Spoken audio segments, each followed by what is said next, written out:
আগামী 4 মে ভবানীপুর থেকে ভাঙ্গর, কলকাতা থেকে নদিয়া। সত্যিই কি উঠবে গেরুয়া ঝড়, নাকি আরও নিজেদের শক্ত ঘাঁটি ধরে রাখবে তৃণমূল? শেষ মুহূর্তের একাধিক সমীক্ষার উঠে এসেছে এমন কিছু সংখ্যা যা দেখে রাজনৈতিক মহলের অনেকেই চমকে উঠবে। আর আজকের এই ভিডিওতে আমরা দেখব দক্ষিণবঙ্গের 60টি জেলার 142টি আসনের শেষ মুহূর্তের সম্ভাবনা ফলাফল। ভিডিওটি শেষ পর্যন্ত দেখুন, আপনি নিজেই বুঝতে পারবেন কোন দল এগিয়ে আর কোথায় হতে পারে বড় চমক। তো নমস্কার, আপনারা দেখছেন every inform YouTube channel. 23 April অনুষ্ঠিত হয়েছে রাজ্যে বিধানসভা নির্বাচনের প্রথম দফার ভোট। এই ভোটের রেকর্ড সংখ্যক মানুষ তাদের গণতান্ত্রিক অধিকার প্রয়োগ করেছে। এতে স্পষ্ট, এই নির্বাচনের শুধুমাত্র রাজনৈতিক লড়াই নয়, বরং ভবিষ্যৎ নির্ধারণের লড়াই। প্রথম দফার ভোট শান্তিপূর্ণভাবে সম্পূর্ণ হলেও মানুষের নজর এখন দ্বিতীয় দফার ভোটের দিকে। কারণ এই দ্বিতীয় দফার ফলাফলেই পুরো নির্বাচনের চিত্র অনেকটাই পরিষ্কার করে দিতে পারে। 29 এপ্রিল দ্বিতীয় এবং সর্বশেষ দফার ভোট অনুষ্ঠিত হয়েছে। এই দফায় দক্ষিণবঙ্গের 60টি গুরুত্বপূর্ণ জেলায় মোট 142টি আসনের ভোট হয়েছে। এই 142টি আসনের পুরো বিধানসভার একটা বড় অংশ, অর্থাৎ এই দফার ফলাফল পুরো নির্বাচনের ফলাফলকেই পুরো প্রভাবিত করতে পারে। এই 60টি জেলার প্রতিটি আসনেই লড়াই হতে চলেছে অত্যন্ত হাড্ডাহাড্ডি। কিছু আসনে আগের ফলাফল বদলে যেতে পারে, আবার কিছু আসনে শেষ মুহূর্তে হতে পারে বড় চমক। যদি আগের নির্বাচনের দিকে তাকানো যায়, 2021 সালের নির্বাচনে এই একই অঞ্চলগুলিতে তৃণমূল বড় জয় পেয়েছে। অনেক জেলায় প্রায় একতরফা ফলাফল দেখা গিয়েছে। কিন্তু এবারের পরিস্থিতি অনেকটাই আলাদা, কারণ শেষ কয়েক মাসে বিভিন্ন রাজনৈতিক ঘটনা ভোটের সমীকরণকে অনেকটাই বদলে দিয়েছে। আর সেই কারণেই শেষ মুহূর্তের এই সমীক্ষা অনেকের কাছেই অত্যন্ত গুরুত্বপূর্ণ হয়ে উঠেছে। সমীক্ষা শুরু করার আগে একটি গুরুত্বপূর্ণ বিষয় জানিয়ে রাখ, এই সমীক্ষা বিভিন্ন তথ্য ও রিপোর্টের ভিত্তিতে তৈরি। এর উদ্দেশ্য কোনো দলকে সমর্থন করা নয়, আপনার নিজের বিচার বিবেচনায় নিজেদের পছন্দের প্রার্থীকে ভোট দিয়েছেন। তবে চলুন এবার একে একে দেখে নেওয়া যাক দ্বিতীয় দফার প্রতিটি জেলার শেষ মুহূর্তের সম্ভাব্য ফলাফল। প্রথমে শুরু করি পূর্ব বর্ধমান থেকে। পূর্ব বর্ধমান দ্বিতীয় দফার প্রথম জেলা। এই জেলায় রাজনৈতিক দিক থেকে অত্যন্ত গুরুত্বপূর্ণ, কারণ এই জেলায় প্রতিটি আসনেই লড়াই হতে পারে হাড্ডাহাড্ডি। শেষ মুহূর্তের সমীক্ষা অনুযায়ী এই জেলায় 16টি আসনের মধ্যে তৃণমূল পেতে পারে 9 থেকে 11টি আসন এবং বিজেপি পেতে পারে 3 থেকে 5টি আসন। অর্থাৎ এই জেলায় তৃণমূল কিছুটা এগিয়ে থাকলেও বিজেপি জোরালো লড়াই দিচ্ছে। তবে এই জেলার শেষ মুহূর্তের ভোটের হার ফলাফলকে বদলে দিতে পারে। এবার চলুন পরবর্তী জেলা, যেখানে গতবার দেখা গিয়েছে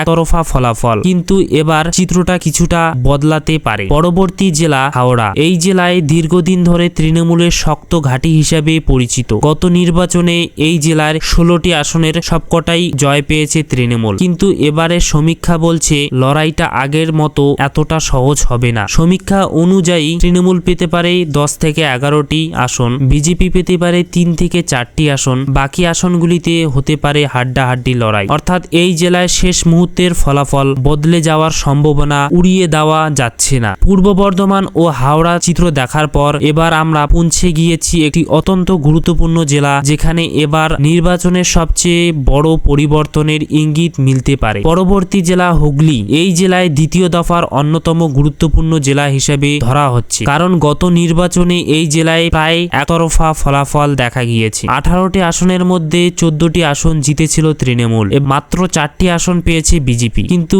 এবারের পরিস্থিতি আগের মতো একেবারেই নেই। শেষ মুহূর্তের সমীক্ষা বলছে এই জেলায় বড় পরিবর্তন দেখা যেতে পারে। সমীক্ষা অনুযায়ী বিজেপি পেতে পারে 10 থেকে 12টি আসন, তৃণমূল পেতে পারে 6 থেকে 7টি আসন। অর্থাৎ এই জেলায় এবারে বিজেপি বড় সাফল্য পেতে পারে বলে ইঙ্গিত মিলছে। তবে এই জেলায় শেষ মুহূর্তের ভোটের হার এবং স্থানীয় ইস্যুগুলি ফলাফলকে পুরোপুরি বদলে দিতে পারে। অনেক রাজনৈতিক বিশ্লেষকের মতে, যদি হুগলি জেলায় এই ফলাফল সত্যি হয়, তাহলে পুরো নির্বাচনের সমীকরণেই বদলে যেতে পারে। এবার চলুন পরবর্তী জেলা, যে জেলায় রাজনৈতিকভাবে সবচেয়ে আলোচনার থাকে, কলকাতা জেলা। রাজ্যের রাজধানী হওয়ার কারণে এই জেলায় প্রতিটি আসনেই অত্যন্ত গুরুত্বপূর্ণ। গত নির্বাচনে কলকাতায় 11টি আসনের সবকটাতেই জয় পেয়েছে তৃণমূল, অর্থাৎ এটি দীর্ঘদিন ধরে তৃণমূল একটা শক্ত ঘাঁটি হিসাবে পরিচিত। কিন্তু এবারের সমীক্ষা বলছে এই জেলায় পরিস্থিতি কিছুটা বদলাতে পারে, কিন্তু আসলে বিজেপি শক্ত লড়াই দিচ্ছে। এইদিকে আবার বামফ্রন্টের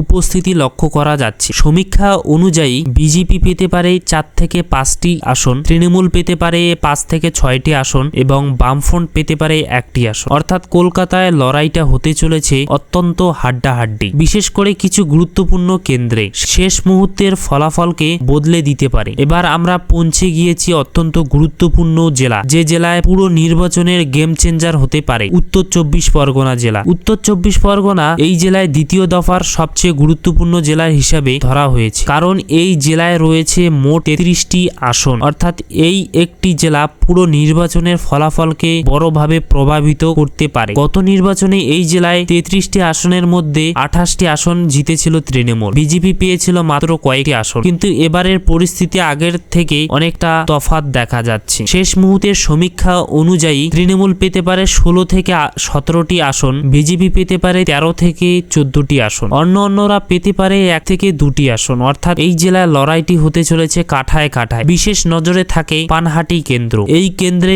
শেষ মুহূর্ত পর্যন্ত হাড্ডাহাড্ডি লড়াই চলতে পারে বলে অনেকের মনে করছেন। অনেকের রাজনৈতিক পর্যবেক্ষকের মতে যদি দক্ষিণ 24 পরগনায় এই ধরনের ফলাফল দেখা যায়, তাহলে পুরো নির্বাচনের ফলাফল শেষ মুহূর্ত পর্যন্ত অনিশ্চয়তা থাকতে পারে। হুগলি, কলকাতা এবং উত্তর 24 পরগনার চিত্র দেখার পর এবার আমরা পৌঁছে গিয়েছি আরো একটি অত্যন্ত গুরুত্বপূর্ণ জেলা, যে জেলায় দীর্ঘদিন ধরে একটি নির্দিষ্ট দলের শক্ত ঘাঁটি হিসেবে পরিচিত। কিন্তু এবারে সমীক্ষা বলছে এই জেলাতেও কিছুটা পরিবর্তনের ইঙ্গিত দেখা যাচ্ছে। দক্ষিণ 24 পরগনা জেলা, এই জেলায় দীর্ঘদিন ধরে তৃণমূলের অন্যতম শক্ত ঘাঁটি হিসাবে পরিচিত। গত নির্বাচনে এই জেলায় 31টি আসনের মধ্যে 30টি আসনেই জিতেছিল তৃণমূল, মাত্র 1টি আসন পেয়েছে আইএসএফ। অর্থাৎ এই জেলায় তৃণমূলের আধিপত্য খুবই শক্ত ছিল। কিন্তু এবারে সমীক্ষা বলছে এই জেলায় এবার কিছু আসনে শক্ত লড়াই দেখা যেতে পারে। বিশেষ করে কিছু গুরুত্বপূর্ণ কেন্দ্রে বিরোধী দলগুলো জোরালো চ্যালেঞ্জ ছুড়ে দিয়েছে। শেষ মুহূর্তের সমীক্ষা অনুযায়ী তৃণমূল পেতে পারে 20 থেকে 22টি আসন, আর বিজেপি পেতে পারে 5 থেকে 6টি আসন, বাম আইএসএফ পেতে পারে 2 থেকে 3টি আসন। অর্থাৎ এই জেলায় তৃণমূল এগিয়ে থাকলেও বিরোধীদের উপস্থিতি লক্ষ্য করা যাচ্ছে। বিশেষ নজরে থাকে যাদবপুর, বেহালা, পশ্চিম ভাঙ্গর, এই কয়েকটি কেন্দ্রে শেষ মুহূর্ত পর্যন্ত হাড্ডাহাড্ডি লড়াই চলতে পারে বলে অনেকেই মনে করছে। যদি এই জেলায় বিরোধীরা কিছু গুরুত্বপূর্ণ অতিরিক্ত আসন জিতে যায়, তাহলে পুরো নির্বাচনের চিত্রটা বদলে যেতে পারে। এবার আমরা পৌঁছে গিয়েছি দ্বিতীয় দফার শেষ এবং অত্যন্ত গুরুত্বপূর্ণ জেলায়, যে জেলায় দীর্ঘদিন ধরে একটি নির্দিষ্ট দলের ঘাঁটি হিসেবে পরিচিত। গত নির্বাচনে এই জেলায় বিজেপি ভালো ফলাফল করেছিল। এবছরের সমীক্ষা বলছে এই জেলায় আগের তুলনায় খুব একটা বড় পরিবর্তনের ইঙ্গিত নেই। অর্থাৎ এই জেলায় আগের মতোই একটা নির্দিষ্ট দলের পক্ষে জিতে পারে। শেষ মুহূর্তের সমীক্ষা অনুযায়ী বিজেপি পেতে পারে 12 থেকে 13টি আসন, তৃণমূল পেতে পারে 3 থেকে 5টি আসন এবং এই জেলায় বিজেপি এগিয়ে থাকতে পারে বলে ইঙ্গিত মিলেছে। তাহলে এখন প্রশ্ন হলো, এই 60টি জেলায় সবগুলোর ফলাফল একসাথে যোগ করলে মোট চিত্রটা কেমন দাঁড়ায়? সমীক্ষা অনুযায়ী 60টি জেলায় মোট 142টি আসনের মধ্যে তৃণমূল পেতে পারে 72 থেকে 73টি আসন, আর বিজেপি পেতে পারে 65 থেকে 66টা আসন এবং অন্যরা পেতে পারে 2 থেকে 3টি আসন। অর্থাৎ এই দফায় লড়াইটা হতে চলেছে একেবারে কাঠায় কাঠায়। মাত্র কয়েকটি আসনের হেরফেরেই পুরো ফলাফল এদিক ওদিক হয়ে যেতে পারে। তবে এই সমীক্ষার ফলাফল শেষ কথা নয়, কারণ ভোটের হার, শেষ মুহূর্তের ঘটনাবলী এবং স্থানীয় ইস্যুগুলো ফলাফলকে বড়ভাবে প্রভাবিত করতে পারে। তাহলে 60টি জেলার সম্ভাব্য ফলাফল আমরা দেখে নিলাম। এখন প্রশ্ন একটাই, এই ফলাফল কি সত্যিই বাস্তব দেখা যাবে, নাকি শেষ মুহূর্তে হয়ে যাবে বড় কোনো পরিবর্তন? রাজনৈতিক বিশ্লেষকের মতে এই দফায় নির্বাচন পুরো বিধানসভা নির্বাচনের সবচেয়ে গুরুত্বপূর্ণ বিষয়গুলির একটি, কারণ এই 142টি আসনের ফলাফল পরবর্তী সময়ে সরকার গঠনের সাথে বড় ভূমিকা নিতে পারে। যদি সমীক্ষার এই ফলাফল বাস্তবের কাছাকাছি হয়, তাহলে দ্বিতীয় দফার ফলাফল পুরো নির্বাচনের সমীকরণ অনেকটাই পরিষ্কার করে দিতে পারে। তবে রাজনীতিতে শেষ মুহূর্ত পর্যন্ত কিছুই নিশ্চয়তা নয়। মাত্র কয়েকটি আসনের ফলাফল বদলালেই পুরো চিত্র পাল্টে যেতে পারে। আরো মনে রাখতে হবে, ভোটের হার, স্থানীয় ইস্যু এবং শেষ মুহূর্তের ঘটনাবলী, এই সমস্ত বিষয়ে চূড়ান্ত ফলাফলে গুরুত্বপূর্ণ প্রভাব ফেলতে পারে। এখন প্রশ্ন, আপনাদের মতে দ্বিতীয় দফার কোন দল এগিয়ে থাকবে, তৃণমূল নাকি বিজেপি, নাকি হতে পারে বড় কোনো চমক? আপনাদের মতামত নিচে কমেন্ট করে অবশ্যই জানান।